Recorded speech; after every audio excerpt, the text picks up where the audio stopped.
Espero no Senhor Jesus enviar Timóteo brevemente, para que eu também me sinta animado quando receber notícias de vocês. Não tenho ninguém que, como ele, tenha interesse sincero pelo bem-estar de vocês, pois todos buscam os seus próprios interesses e não os de Jesus Cristo.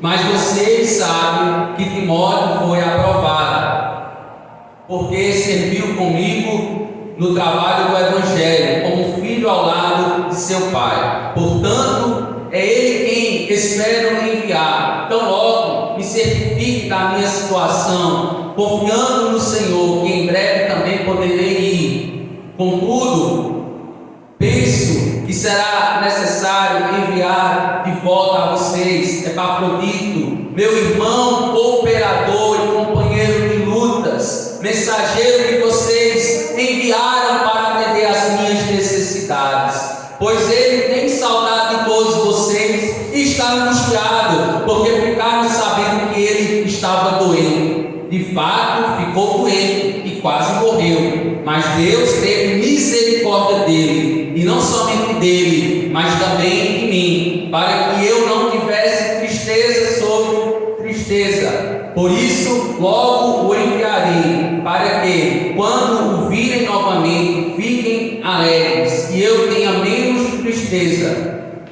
Versículo 29. E peço que vocês o recebam no Senhor com grande alegria, e honrem homens como este, porque ele quase morreu por causa de Cristo, arriscando a sua vida para suprir a ajuda que vocês não lhe podiam dar. Pai, no nome do teu Filho amado Jesus Cristo, nós te pedimos que o Senhor nos use, ó Deus, para ministrarmos a tua palavra, para que, ó Deus, a tua igreja ela seja edificada, que, ó Deus, haja compreensão, que haja entendimento, que haja, ó Deus, ó Pai, instrução nessa manhã, que nós venhamos aprender, que o Senhor tenha a nos revelar, a nos mostrar por intermédio dessa passagem bíblica, que o Senhor, ó Deus, faça o teu reino avançar através de nós e nos conforme a imagem do teu Filho, ó Deus, que sejamos parecidos com ele, que tenhamos as mesmas atitudes que ele teve, ó Pai, onde esteve entre nós. Nós assim que agradecemos, crendo que ele voltará para nos buscar neste mundo. Em nome de Jesus nós te agradecemos. Amém. Meus amados, com alegria no nosso coração, nós observamos esse texto, um texto que nos informa que Timóteo, e Epafrodito, eles foram enviados a Filipos. O desejo de Paulo era os enviar aos filipenses, e o texto aqui, ele nos denota, traz o significado da esperança. Paulo esperava enviá-los, Paulo aguardava o dia de poder enviá-los, aqueles irmãos que estavam lutando com o combate da fé. E então ele tinha uma esperança. E esperança, nós esperamos muitas coisas, muitos acontecimentos acontecerem nas nossas vidas. Nós esperamos fatos e nós aguardamos coisas mais diversas possíveis. Colocamos muitas vezes a nossa esperança em tantas coisas, em tantas pessoas. Esperamos, por exemplo, pelo fim da pandemia. Quem aqui espera pelo fim da pandemia? Amém? Então, nós esperamos também pela eficácia das vacinas que têm sido aplicadas nos organismos das pessoas, para que elas possam ser imunizadas. Nós esperamos que haja uma eficácia, que haja uma bondade em meio a tudo isso, um agir de Deus, uma intervenção de Deus, utilizando da medicina, utilizando dando inteligência aos médicos para eles formularem essas substâncias e que elas sejam bem-sucedidas em nossos organismos. Essa é a nossa esperança. Nós aguardamos por isso. Isso, se a gente perguntar aí na rua, na sociedade, qual é a sua maior esperança? Muitas dessas pessoas vão justamente falar sobre a pandemia, vão falar sobre a eficácia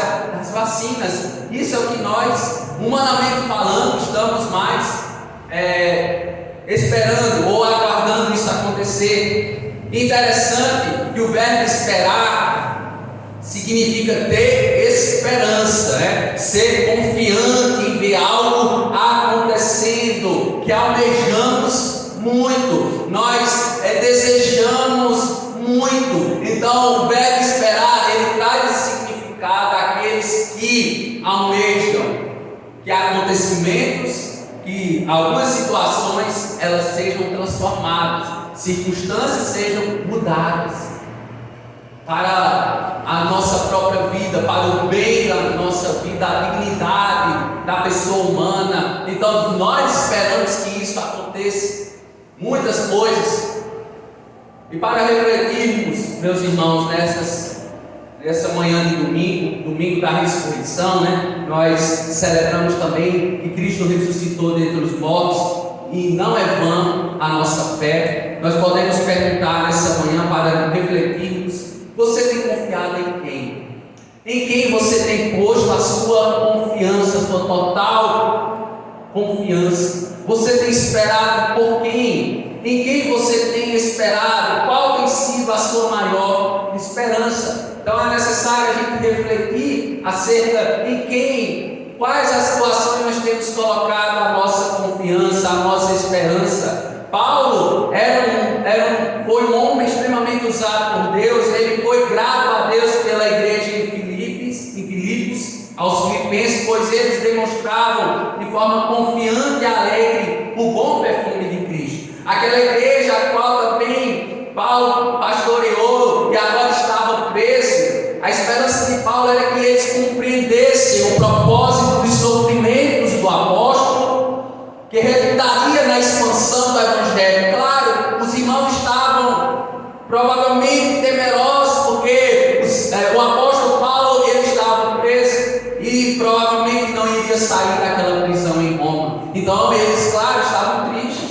eles estavam angustiados por um dos pastores, aqueles que pregaram o evangelho, que anunciaram, que testemunharam de Cristo naquela comunidade em Filipos, agora estava preparando-se para ser executado. E aquela igreja, ela estava, claro, humanamente falando, ela estava triste. Paulo queria que eles se alegrassem na esperança, porque com aquela prisão, redundaria na expansão do evangelho naquele cárcere.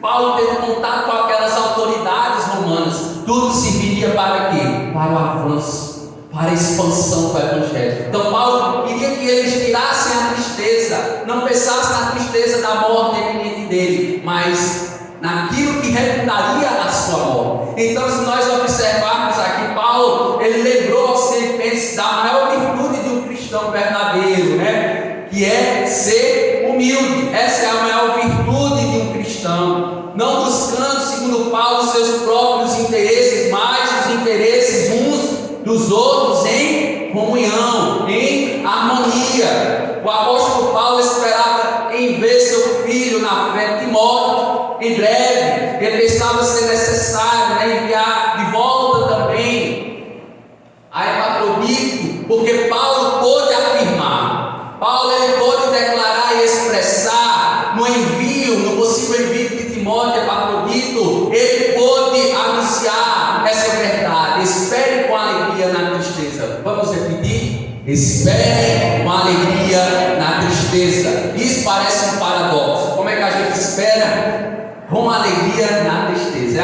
Parece que as contas não fecham, não fecham direito na nossa cabeça, na nossa compreensão. Como é que a gente vai esperar na alegria, na tristeza, passando por momentos de tristeza? Foi isso que estava acontecendo com o apóstolo Paulo. Ele estava esperando na alegria, com alegria na tristeza. Ele entendia que morrer para Cristo é lucro.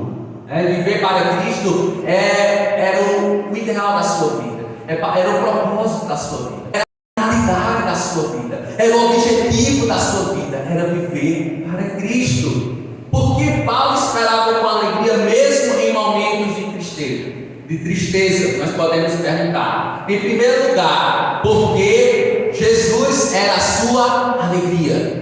Jesus era o seu motivo de ele estar contente momento, situação, circunstância. A fonte de contentamento de Paulo, a fonte de alegria de Paulo era a pessoa maravilhosa de Jesus Cristo. Quem aqui dos irmãos já assistiu o filme Paulo, o Apóstolo de Cristo? Alguém já assistiu esse filme? Eu indico, os irmãos, aqueles que não assistiram, a assistirem. É muito interessante a história, que esse filme, ele vai dar ênfase à história de Paulo em Roma, já no cárcere. Ele já destinado, já convocado, para aquelas autoridades, aqueles prefeitos, que eram chamados prefeitos naquela ocasião, aquelas pessoas, aqueles soldados romanos, eles já estavam cuidando de Paulo para que ele fosse o quê? Executado, justamente porque Paulo, ele tinha feito o quê? Um alvoroço todo na sociedade. Paulo fez um alvoroço a apontar do cristianismo, do Cristo que morreu e ressuscitou ao terceiro dia. E ele era o quê? Perseguido por afirmar isso, por estar pregando a Cristo esse ressuscitado. Então Paulo, neste filme, ele é retratado, como apóstolo de Cristo, porque ele enquanto enfrenta a execução. E Lucas também, ao lado dele, o evangelista Lucas, ele está ao lado dele no filme, escrevendo, Paulo está ditando algumas histórias, ele está colocando no segundo livro do evangelista Lucas, Nós temos o evangelho de Lucas e o livro de Atos dos Apóstolos. Então, ele narra, Paulo dita, ele continua contando as histórias pelas quais nós hoje temos escritas, o livro de Atos dos Apóstolos.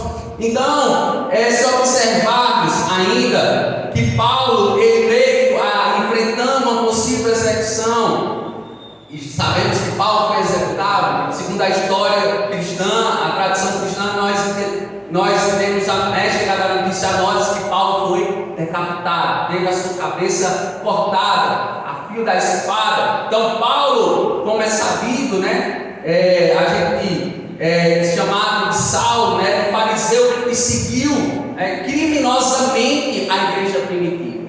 Paulo, ele matou homens, ele matou mulheres. Paulo, ele matou também crianças.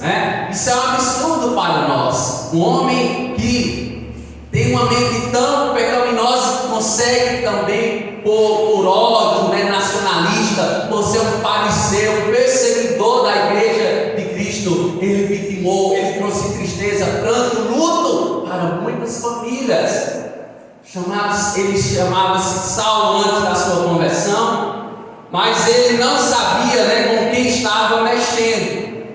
Com o dono da igreja, a pessoa de Jesus. Tem muitos aí que pensam que estão afligindo o povo de Deus, mas estão o quê? Trazendo também sofrimento para as suas vidas, porque estão mexendo no vespeiro, estão mexendo com o dono da igreja, a pessoa de Jesus Cristo.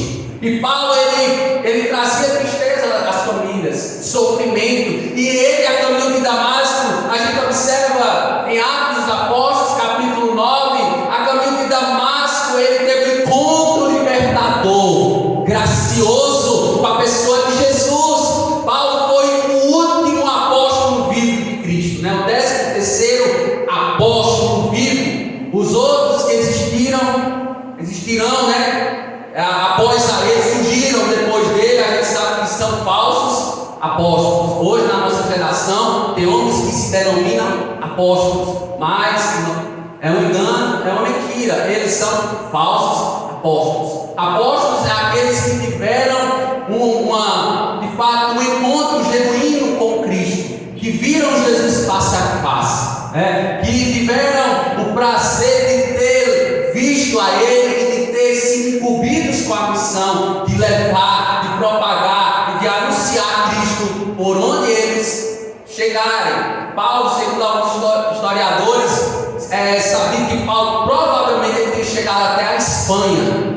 Perceba aonde ele chegou, aonde ele propagou o evangelho. Toda a Europa ela foi conduzida a crer em Cristo. E hoje a gente sabe que há um esfriamento na Europa. Hoje as igrejas estão sendo fechadas, estão sendo abertas, infelizmente, boates, né? Lugares de jogatina, salões, bares. Então as igrejas, né, na Europa, elas estão fechando, e tá, por conta, sabe de quê? Por conta de um evangelho corrompido, do liberalismo teológico. Então entrou de forma sorrateira e tem trazido uma situação tenebrosa para a igreja. Só Deus para gerar um reavivamento naquela nação. Que a gente continue orando pelo cenário inicial do cristianismo, né? Que foi a Europa, né? Esse continente que foi alcançado pela graça de Deus.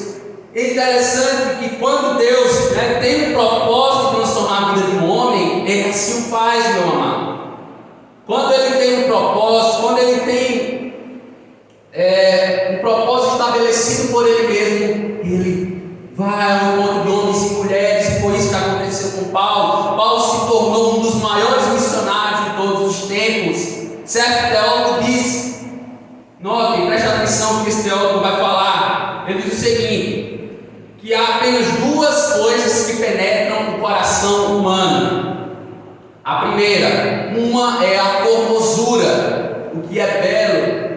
A outra é a aflição. Se Deus não chega a nós pela primeira, percebam, Ele procura a gente pela segunda. Como nós costumamos dizer, quando a pessoa não vem pelo amor, na verdade, Ele vem pela dor. Deus tem os seus propósitos, não se engane nisso. Ele tem os seus propósitos. Muitas vezes a gente pensa que Deus está em silêncio, mas Ele está trabalhando, Ele está observando, Ele está velando por nossas vidas. Seus livramentos são imperceptíveis, a gente às vezes não percebe, mas Ele nos livrou naquela situação, naquela saída de manhã, ao comprar o pão, né, na padaria. Então Ele tem o quê? Nos proporcionado vida para que Ele, por intermédio das nossas vidas, né, nossas vidas foram transformadas por Ele, para que também pessoas também, por intermédio da Sua palavra, também possam ser transformadas. E de sorte que Paulo soube o que foi padecer por Cristo. Paulo soube o que foi sofrer, ele soube o que foi sofrer pela causa de Cristo. Ele vai dizer em Filipenses 4:10, a parte A: alegro-me grandemente no Senhor. O apóstolo vai declarar no versículo 13: tudo posso naquele que me fortalece. Ele passou por momentos de escassez e de bonança, como nenhum outro homem da terra, por amor da causa de Cristo. Ele não expressou isso como um chavão, como muitos falam por aí: posso tudo naquele que me fortalece. Né? A gente encontra em chassi de automóveis, né? em frases, logotipos, mas Paulo pôde falar isso e viver na íntegra. Ele, de forma completa, inteira, essa afirmação, porque Paulo ele passou por situações as mais difíceis de um homem ou de uma mulher poderiam passar, mas Paulo sabia que a graça de Deus era suficiente. A graça de Deus se aperfeiçoa nas minhas fraquezas. Enquanto nós entendemos e reconhecemos a nossa fraqueza, Deus o quê? Opera em nós a sua graça. Não é? A gente entende que nós somos fracos, pó e cinza. Quando a gente entende pelo contrário, né, temos sentimento exaltado a respeitar a nossa pessoa, um patamar exaltado, aumentado sobre a nossa pessoa, nós o quê? Pensamos que nós somos alguma coisa. Mas pelo contrário, Paulo vai dizer o quê? Pense de igual modo a mim. Sejam meus imitadores como eu sou de Cristo. Então Paulo foi o único homem no Novo Testamento, né, das Sagradas Escrituras, tanto no Velho como no Neotestamento falando, que pôde declarar isso. Sejam meus imitadores como Cristo, como eu sou de Cristo. E o texto segue, a gente observa que Paulo teve sua esperança renovada, pois tinha certeza que os filipenses gozavam dessa alegria no Senhor. Você tem gozado da alegria no Senhor? Você tem confiado no Senhor? Você tem sentido, você tem esperado pelo agir, pela intervenção dele? O texto diz, no versículo 29 e 30, né? Que peço que vocês o recebam no Senhor com alegria e honra Mas se refere a Epafrodito, porque ele quase morreu por amor à causa de Cristo, arriscando a sua vida para suprir a ajuda que vocês não podiam dar naquele momento. Paulo estava se referindo, como falei, a Epafrodito. Eles deveriam receber Epafrodito como irmão na fé. Epafrodito, um irmão que compartilhava a graça de salvação, sendo um servo verdadeiro de Cristo, um homem que amava a causa do Evangelho, que testemunhava com a alegria de Cristo, mesmo que para isso pudesse perder a sua vida. Para refletir nessa manhã, será que temos Cristo como fonte de contentamento nas nossas vidas? Será que Cristo é a fonte de alegria da nossa vida? Ontem no estudo da rádio aqui de Serrinha FM, eu perguntei aos ouvintes do programa Palavra Verdadeira: quem tem sido a fonte de autoridade sobre a sua vida? Será que tem sido o dinheiro? Será que tem sido a política? Será que tem sido a ciência? Porque há uma base de autoridade sobre as nossas vidas, e muitos têm o quê? Colocado essas bases e têm esquecido a base suprema de autoridade, aquele que pode dar a vida e retirar. Tem muitos que rejeitam a pessoa de Cristo, tem muitos que não têm Jesus como autoridade, como Senhor e Salvador. Isso é muito triste, isso é tristeza, uma pessoa não ter Cristo como Senhor e Salvador da sua vida. Porque a alegria deste mundo, ela é o quê? Passageira, ela é engano, ela é ilusão, traz uma felicidade momentânea, entre aspas, que pode tornar a pessoa infeliz pelo resto da vida, na eternidade, pelos séculos vindouros, na pessoa de Cristo. Então, a alegria deste mundo é uma infelicidade por vir. As pessoas pensam que são alegres porque por meio dos seus prazeres momentâneos, mas é uma infelicidade, porque as pessoas, os irmãos já perceberam isso, sempre estão insatisfeitos, sempre querem mais. As pessoas têm uma família, as pessoas têm uma casa para morar, mas sempre o quê? Se matando no trabalho, O trabalho é a vida, e a vida é o trabalho. Então, quais têm sido as autoridades de nossa vida? Que nós possamos refletir a respeito disso. Qual tem sido a sua autoridade? Em quem você tem venerado, adorado, devotado o seu amor, a sua vida, priorizado a sua vida espiritualmente? Estamos refletindo, no seguinte tema: espere com alegria na tristeza. De que maneira a gente vai esperar com alegria na tristeza? Em primeiro lugar, em Jesus, porque Jesus era a alegria do apóstolo Paulo. Em segundo lugar, porque em Jesus ele esperava. Jesus era a alegria de Paulo, em Jesus ele esperava. Versículo 19, observem aí.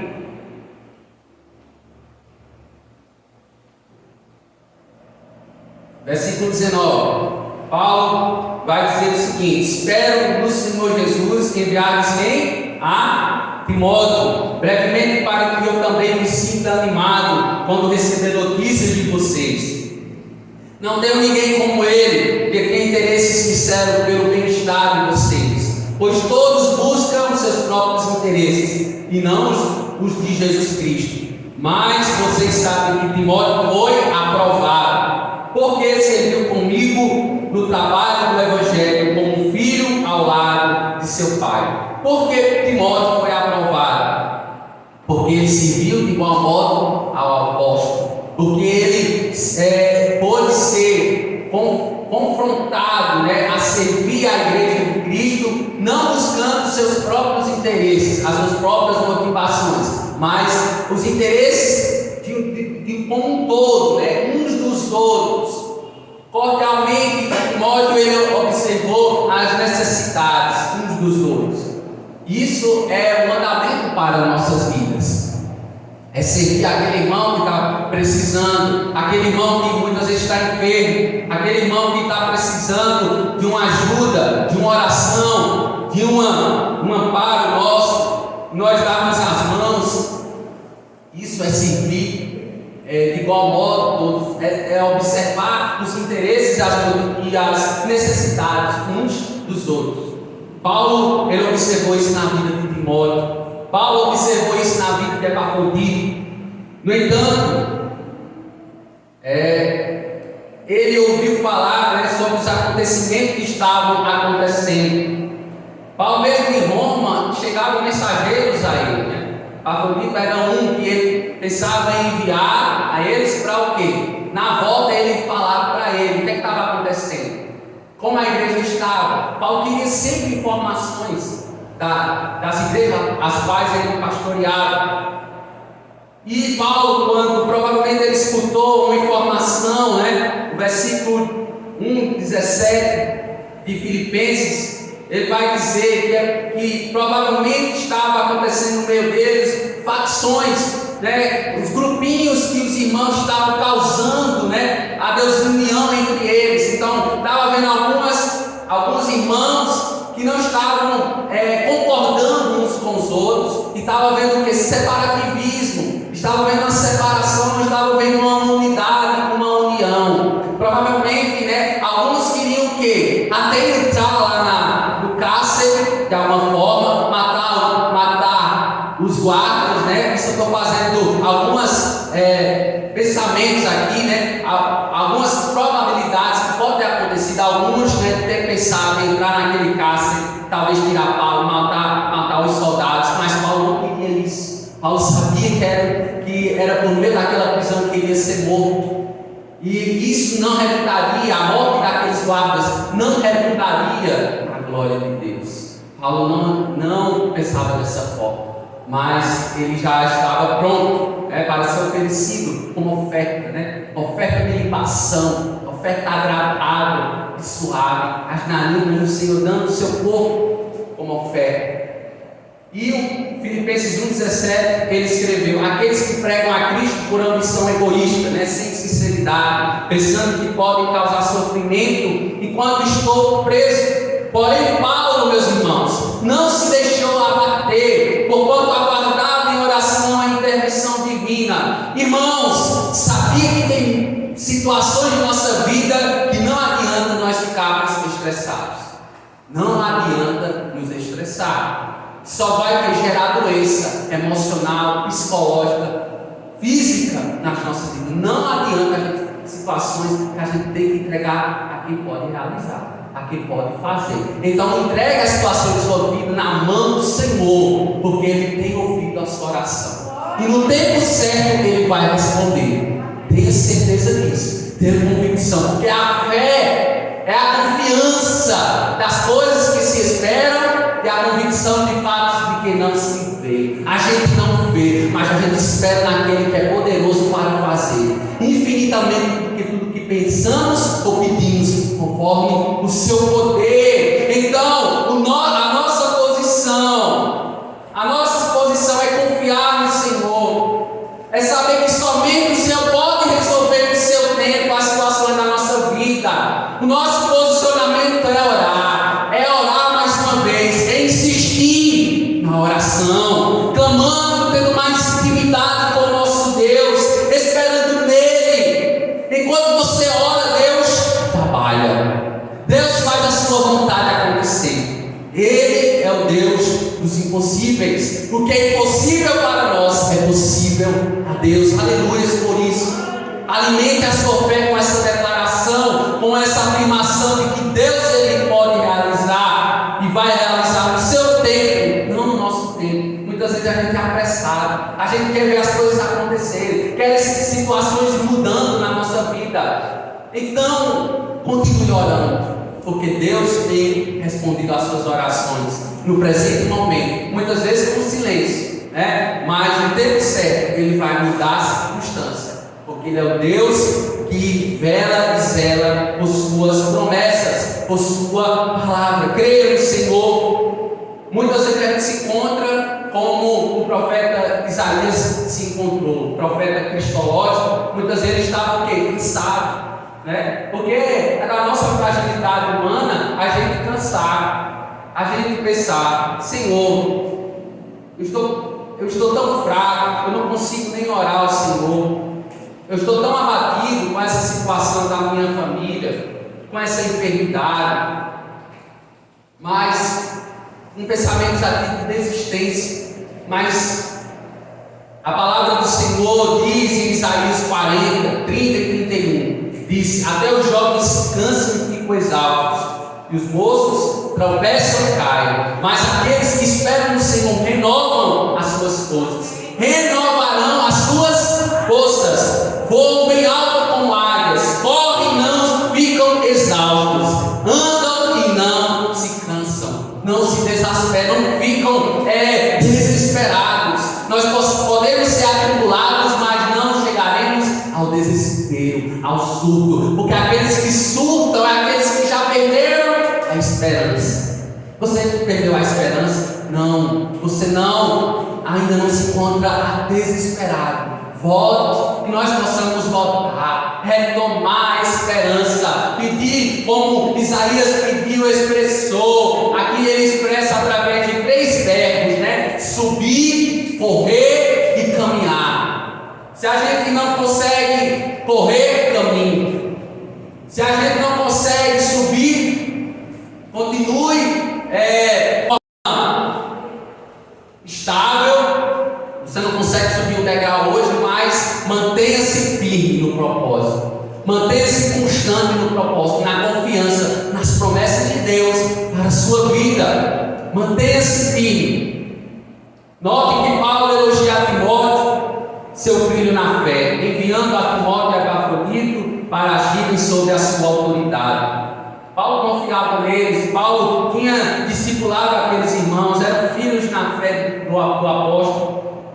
Uma das razões, né, porque Paulo enviou a Timóteo, é ele ter o mesmo interesse verdadeiro, bem-estar dos filipenses, para nos fazer refletir nessa manhã, né? Será que temos esperado no Senhor, servindo a Ele, nessa igreja? Ou será que estamos fazendo a obra do Senhor relaxadamente? Isso é um perigo de nós cairmos. Servimos ao Senhor, não dando tudo o que nós temos. Não é verdade? Com seriedade. Tem muitos aí, infelizmente, que estão levando a vida cristã numa brincadeira. Não estão vivendo mais a seriedade, o peso, a responsabilidade, a obediência, porque Deus nos deu uma fé em obediência a quem? A Ele e a Sua palavra. E que nós possamos pedir ao Senhor a capacidade de obedecermos, porque isso nós não temos. Porque a nossa mente é sempre o quê? A desobediência, é vivermos contrários àquilo que o Senhor muitas vezes designou para ser estabelecido nas nossas vidas. Mas é um retorno, é sempre um retorno, é sempre pedir ao Senhor que Ele reforme o nosso coração, porque muitas vezes nosso coração tem coisas que precisam o quê? De uma reforma, de uma pintura. Como as casas, elas precisam de pintura, como o chão, ela precisa de passar uma vassoura, passar o pano diariamente para que ele seja limpo, para que ele seja higienizado. Muitas coisas da nossa vida têm que ser o quê? Tiradas e substituídas por as coisas do alto, por as coisas que louvam, que trazem louvor, honra ao Senhor. Amém, igreja? Peça ao Senhor nessa manhã uma reforma espiritual na sua vida. Continue pedindo a restauração da sua vida, porque espere com alegria na tristeza. E como é que Paulo esperava na alegria com tristeza? Jesus, né? Porque Jesus era a fonte da sua alegria. Em Jesus Paulo esperava. E por fim, porque em Jesus ele confiava. Versículo 23: portanto, é Ele quem espero enviar, tão logo me certifique da minha situação, confiando no Senhor, que em breve também poderei ir. Contudo, penso que será necessário enviar-lhes de volta Epafrodito, meu irmão, cooperador, companheiro de lutas, mensageiro que vocês enviaram para atender às minhas necessidades.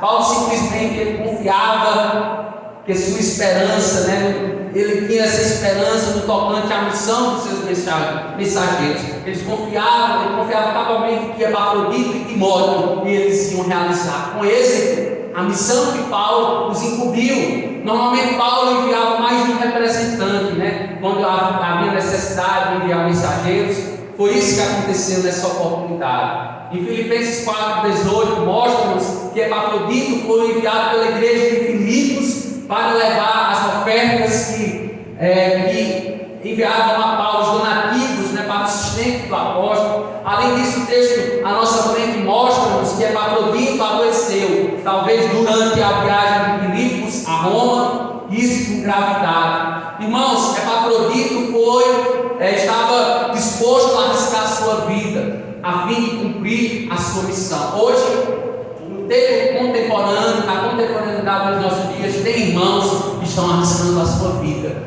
em países fechados, como vimos no DIP, domingo da igreja perseguida, a Coreia do Norte, o Irã. Então são países que são extremamente perseguidos. Hoje também existem irmãos como Paulo, que arriscam a sua vida. E nós estamos com uma perseguição não física, mas ideológica. A perseguição na igreja cristã aqui no Brasil é ideológica, é por ideias contrárias aos valores cristãos que nós estamos e temos que zelar e cultivar para as próximas gerações termos uma igreja a mais saudável possível. Porque se a gente não cuidar agora, se a gente deixar para cuidar depois, não adianta. A gente tem que cultivar, tem que inculcar na mente das nossas crianças o Evangelho de Cristo, que pode salvar todos aqueles que se arrependem e têm a sua vida posta na pessoa de Cristo. E será que nós temos nos dedicado de igual modo ao serviço do Senhor e à sua igreja em Cristo? Passamos um autoexame nesse sentido, nesse momento. Segundo o pastor Russell Shedd, saudosa memória, ele vai dizer o seguinte: na apresentação dos 3 homens de Deus, Paulo, Timóteo e Epafrodito, homens que se desvincularam dos seus próprios valores, dos seus próprios interesses, para incansavelmente buscar os de Jesus Cristo e da sua igreja, estavam envolvidos no serviço sacerdotal dos irmãos, e desta maneira cultuavam a Deus. Oremos, que possamos pedir a Deus, segundo o seu chefe, insistentemente para nos tornar homens e mulheres de Deus, levantando-nos, melhor dizendo, no meio da sua igreja, para a sua glória. Hoje Ele ainda quer contar com a minha e com a sua vida. Ele quer tão somente um coração disposto, e Ele vai capacitar, Ele vai instruir na verdade, para que nós possamos lutar o bom combate da fé. E diante dessas verdades, para concluir, devemos ter algumas atitudes. A primeira atitude: devemos nos alegrar sempre no Senhor Jesus, em toda e qualquer situação, sabendo que é seguro esperar nele. É seguro, traz segurança para a nossa alma esperar em Jesus. Então espere no Senhor, confie nele, como o salmista vai dizer, mais Ele fará a seu tempo, segundo a sua vontade. Ele vai fazer cumprir todos os seus propósitos sobre a sua vida. Surge a pergunta ainda, e de que forma esperaremos em Jesus? Eu respondo, aguardando o seu regresso, o seu retorno. Essa é a esperança do crente, essa é a esperança daqueles que aguardam a volta de Cristo, a volta iminente de Cristo. De que maneira? Honrando o seu nome, glorificando Ele, servindo a sua igreja. Continue servindo a sua igreja, continue sendo bênção na vida uns dos outros. A segunda atitude e última: devemos viver em confiança e em fé.